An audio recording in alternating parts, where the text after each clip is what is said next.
আসসালামু আলাইকুম ওরহমতুল্লাহ। আমাদের চ্যানেলের নতুন একটি পর্বে আপনাদের সবাইকে স্বাগতম। আজ আমরা আপনাদের শোনাব আল্লাহর নবী হযরত মুসা আলাইহিস সালাম এবং একজন স্বার্থপর যুবকের শিক্ষণীয় একটি ঘটনা। এই গল্পটি আমাদের দেখাবে কিভাবে নিজের ক্ষুদ্র স্বার্থ রক্ষা করতে গিয়ে মানুষ নিজের অজান্তেই এক ভয়াবহ পরিণতির দিকে ধাবিত হয়। মূল গল্পে প্রবেশ করার আগে আপনাদের কাছে আমাদের একটি ছোট্ট অনুরোধ, আপনারা যদি আমাদের চ্যানেলে নতুন হয়ে থাকেন তাহলে চ্যানেলটি সাবস্ক্রাইব করে পাশের বেল আইকনটি অন করে দিন। আপনাদের এই ছোট্ট সহযোগিতা আমাদের ইসলামিক এবং সুন্দর সুন্দর ভিডিও তৈরি করতে অনুপ্রেরণা যোগায়। অনেক দিন আগের কথা। হযরত মুসা আলাইহিস সালামের সময়ে একজন যুবক ছিল যে জীবজন্তু লালন পালন করে জীবিকা নির্বাহ করত। একদিন সে যুবক হযরত মুসা আলাইহিস সালামের কাছে এসে উপস্থিত হল। যুবকটি হযরত মুসা আলাইহিস সালামের কাছে এসে অনুরোধ করে, হে আল্লাহর নবী, আমি অনেক জীবজন্তু লালন পালন করি, কিন্তু তাদের কষ্ট বা আনন্দ আমি বুঝতে পারি না। আপনি দয়া করে মহান আল্লাহর কাছে আমার জন্য দোয়া করুন, যাতে আমি তাদের দুঃখ সুখের সকল কথা বুঝতে পারি। তাহলে আমি তাদের জন্য উপযুক্ত ব্যবস্থা নিতে পারব। যুবকটির এমন অদ্ভুত আবদার শুনে হযরত মুসা আলাইহিস সালাম বললেন, সাবধান, তুমি যা চাইছো তা থেকে বিরত থাকো। এর মধ্যে অনেক বিপজ্জনক ব্যাপার লুকিয়ে আছে, যা সহ্য করার ক্ষমতা তোমার হবে না। কিন্তু সেই যুবক ছিল নাছোড়বান্ধা। সে বারবার কাকতি মিনতি করে একই আবদার জানাতে লাগল।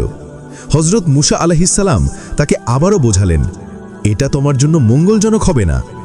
যুবকটি শেষে একেবারে নিচু স্বরে বলল, হে আল্লাহর নবী, যদি সব পশুর ভাষা বোঝা সম্ভব না হয়, তাহলে অন্তত আমার গৃহপালিত মোরগ এবং কুকুরের ভাষা বোঝার ক্ষমতাটুকু আমাকে দিন। তার এই আকুল মিনতির কারণে হযরত মুসা আলাইহিস সালাম মহান আল্লাহর দরবারে দোয়া করলেন। আল্লাহ তাআলা তার প্রিয় নবীর দোয়া কবুল করলেন এবং সেই যুবকটিকে জীবজন্তুর ভাষা বোঝার এক অলৌকিক ক্ষমতা দান করলেন। যুবকটি খুশিতে আত্মহারা হয়ে বাড়ি ফিরে গেল।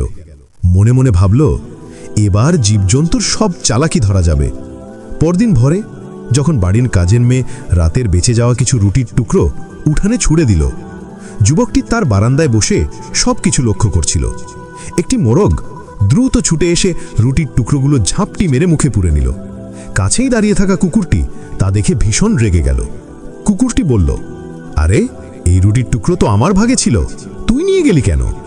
উত্তরে মোরগটি কুকুরকে সান্ত্বনা দিয়ে বলল, বন্ধু, একটু ধৈর্য ধরো, আমি বুঝতে পারছি কালকেই আমাদের মনিবের সুন্দর এবং শক্তিশালী ঘোড়াটা মারা যাবে, তখন তুমি পেট ভরে তার গোশত খেতে পারবে। বারান্দায় বসে থাকা যুবক মোরগের এই কথা শুনে ভীষণ চিন্তায় পড়ে গেল।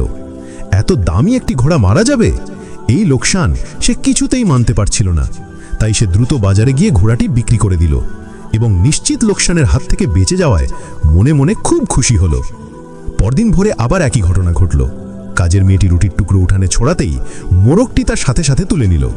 কুকুরটি আজও বঞ্চিত হয়ে রাগে গড়গড় করতে করতে মোরগকে বলল, ধোকাবাজ কোথাকার, কালকেও আমাকে আশা দিয়ে রুটি নিয়েছিস, আজকেও নিয়ে গেলি। কই, ঘোড়া তো মরল না, মালিক তো তাকে অন্য কোথাও বিক্রি করে দিয়েছে। জবাবে মোরগটি বলল, ঘোড়াটি সত্যিই মরেছে, তবে অন্য মালিকের বাড়িতে। তুমি অধৈর্য হয়েও না বন্ধু, আমি বুঝতে পারছি কালকে আমাদের মনিবের প্রিয় উটটি মারা যাবে, তখন তুমি মজা করে ইচ্ছে মতো খেতে পারবে। উটের মৃত্যুর কথা শুনে মনিব অর্থাৎ সেই যুবক আবার পেরেশান হয়ে গেল। সে আর এক মুহূর্ত দেরি না করে তৎক্ষণাৎ উটটিকেও বাজারে নিয়ে বিক্রি করে দিল। এই যাত্রাতেও সে একটি বড় ক্ষতির হাত থেকে বেঁচে যাওয়ায় মনে মনে নিজেকে খুব চালাক মনে করতে লাগলো। তৃতীয় দিন ভোরেও মোরগটি রুটির টুকরো একাই নিয়ে নিল। কুকুরটি এবার হতাশ এবং তাচ্ছিল্যে সুরে মোরগকে বলল, তুই তো একটা বড় প্রতারক, প্রতিদিনই আমাকে মিথ্যে আশা দিয়ে ধোঁকা দিচ্ছিস। মোরগটি এবার কুকুরকে বলল, ধৈর্যহারা হইও না হে বন্ধু, আমি যা বলছি তা ঘটবেই। কাল দেখবে আমাদের মনিবের সবচেয়ে বিশ্বস্ত গোলামটা মারা যাবে, তখন তার রুহের মাগফেরাতের জন্য শিরনি, পোলাও, গোশত রান্না হবে, তখন তুমি অনেক কিছু খেতে পারবে। মনিবের মোরগের এই কথা শুনে একেবারে অস্থির হয়ে গেল। সে ভাবল, গোলাম মারা গেলে তার অনেক বড় ক্ষতি হয়ে যাবে। তাই সে একটুও না ভেবে খুব দ্রুত গোলামটিকে অন্য একজনের কাছে বিক্রি করে দিল। সে বিরাট এক ক্ষয়ক্ষতির হাত থেকে রক্ষা পেয়ে মনে মনে ভাবল, এই জীবজন্তুর ভাষা বোঝার ক্ষমতা পেয়ে আমার তো অনেক উপকার হলো, আমি কত বড় বড় ক্ষতির থেকে বেঁচে গেলাম।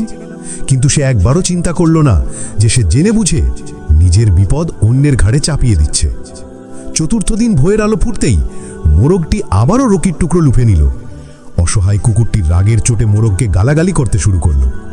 মোরগটি তখন তাকে সান্ত্বনা দিয়ে যে কথাটি বলল তা শোনার জন্য যুবকটি প্রস্তুত ছিল না। মোরগটি এবার কুকুরকে বলল, হে বন্ধু, আর মাত্র একটি দিন ধৈর্য ধরো। আমি যা দেখেছি তা কখনো ভুল হতে পারে না। কাল দেখবে আমাদের মনিবই নিজে মারা যাবেন। তিনি মারা গেলে তার ওয়ারিশরা অনেক বড় করে ভোজের আয়োজন করবে। তখন তুমি পেট পুরে গোশত, পোলাও, শিরনি সব কিছু খেতে পারবে। আজ মোরগের কথা শুনে যুবকটির পায়ের নিচের মাটি সরে গেল। তার মাথায় যেন আকাশ ভেঙে পড়ল। কাল সে নিজেই মারা যাবে, এই চরম তথ্য তাকে একেবারে বিচলিত এবং অস্থির করে তুলল। সে বুঝতে পারল এতদিন সে যে বিপদগুলো অন্যের দিকে ঠেলে দিয়েছিল সেই বিপদগুলো আসলে তার জন্যই নির্ধারিত ছিল। নিরুপায় যুবকটি পাগলের মতো দৌড়ে আবার হযরত মুসা আলাইহিস সালামের দরবারে হাজির হলো। সে কেঁদে কেঁদে পুরো ঘটনা খুলে বলল, হে আল্লাহর নবী, দয়া করে আমাকে রক্ষা করুন, আমাকে বাঁচান। হযরত মুসা আলাইহিস সালাম তখন তাকে বললেন, আমি তো তোমাকে শুরুতেই বলেছিলাম এই ক্ষমতা তোমার জন্য মঙ্গলজনক হবে না। তুমি কেমন স্বার্থপর মানুষ ছিলে, শুধু নিজের সামান্য ক্ষতি থেকে বাঁচতে চাইলে, কিন্তু অপরের বিশাল ক্ষতির কথা একবারও ভাবলে না। যে বিপদগুলো তোমার মাল সম্পদের উপর দিয়ে কেটে যেত এবং তার বিনিময়ে তোমার প্রাণ রক্ষা পেত, তুমি সেই বিপদগুলো অন্যের দিকে ঠেলে দিয়েছ। তাই এখন সেই চূড়ান্ত বিপদ তোমার নিজের উপরেই চলে এসেছে। এখন এক কাজ করো, নিজেকে অন্য কারো কাছে বিক্রি করে দাও, তাহলে তো অনেক ধন সম্পদ লাভ হবে। যুবকটি তার কৃতকর্মের জন্য ক্ষমা চাইতে লাগলো এবং প্রাণ রক্ষার জন্য হযরত মুসা আলাইহিস সালামের কাছে অনুনয় বিনয় করতে লাগলো। হযরত মুসা আলাইহিস সালাম তখন তাকে বললেন, দেখো, কামান থেকে একবার গুলি বেরিয়ে গেলে তা কি আর সেই কামানে ফিরে আসে? কখনো না।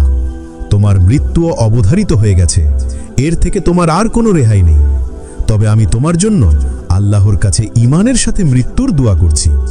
হযরত মুসা আলাইহিস সালামের কথা শেষ হতে না হতেই যুবকটির শারীরিক অবস্থার অবনতি হতে শুরু করল। তার শরীর নিস্তেজ হয়ে আসছিল। মৃত্যুর সকল লক্ষণ তার মধ্যে প্রকাশ পাচ্ছিল। 4 জন লোক তাকে ধরে বাড়ির দিকে নিয়ে যাচ্ছিল, কিন্তু বাড়ি পর্যন্ত পৌঁছানো সম্ভব হলো না। পথেই মৃদু এক ঝাঁকুনি দিয়ে তার প্রাণ পাখি চিরদিনের জন্য উড়ে গেল। তার সমস্ত ধন সম্পদ পেছনে পড়ে রইল, আর যুবকটি খালি হাতে পরকালীর পথে রওনা দিল। এই শিক্ষণীয় ঘটনাটি আমাদের চোখে আঙুল দিয়ে দেখিয়ে দেয় যে মহান আল্লাহর পরিকল্পনার মাঝে অনেক গোপন রহস্য লুকিয়ে থাকে। মানুষ যখন সীমা লঙ্ঘন করে এবং শুধু নিজের স্বার্থ দেখে, তখনই বিপদ ঘটে। সামান্য সম্পদ হারানোর বিনিময়ে হয়তো আল্লাহ আমাদের বড় কোনো বিপদ থেকে রক্ষা করতে চান, কিন্তু আমরা যখন সেই সামান্য ক্ষতি মেনে না নিয়ে অন্যের উপর চাপিয়ে দিই, তখন চূড়ান্ত বিপদটি আমাদের নিজেদের উপরেই চলে আসে। আল্লাহ তাআলা আমাদের সবাইকে এমন স্বার্থপরতা থেকে রক্ষা করুন এবং অল্পে তুষ্ট থাকার তৌফিক দান করুন। আমিন।